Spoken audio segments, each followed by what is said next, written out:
De ce point de vue terriblement lointain, la Terre peut ne pas sembler d'un intérêt particulier. Mais pour nous, c'est différent. Regardez bien ce point. C'est ici, c'est notre foyer, c'est nous.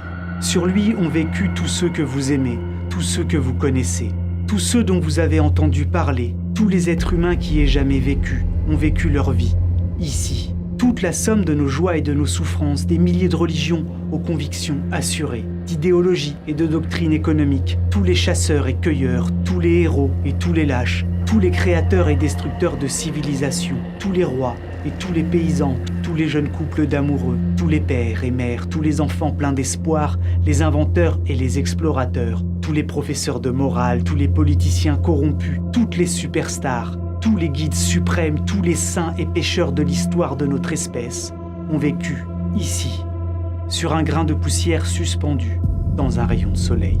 La Terre est une toute petite scène dans une vaste arène cosmique. Songez au fleuve de sang déversé par tous ces généraux et ces empereurs, afin que, nimbés de triomphe et de gloire, ils puissent devenir les maîtres temporaires d'une fraction d'un point.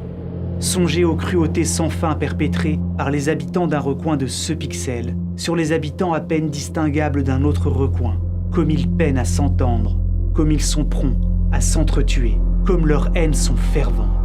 Nos postures, l'importance que nous nous imaginons avoir, l'illusion que nous avons quelques positions privilégiées dans l'univers, sont mises en question par ce point de lumière pâle. Notre planète est une infime tache solitaire, enveloppée par la grande nuit cosmique. Dans notre obscurité, dans toute cette immensité, il n'y a aucun signe qu'une aide viendra d'ailleurs nous sauver de nous-mêmes.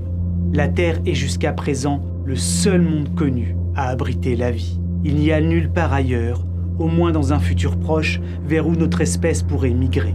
Visiter, oui. S'installer, pas encore. Que vous le vouliez ou non, pour le moment, c'est sur Terre que nous prenons position. On a dit que l'astronomie incite à l'humilité et fortifie le caractère. Il n'y a peut-être pas de meilleure démonstration de la folie des vanités humaines que cette lointaine image de notre monde minuscule. Pour moi, cela souligne notre responsabilité de cohabiter plus fraternellement les uns avec les autres et de préserver et chérir le point bleu pâle, la seule maison que nous ayons jamais connue.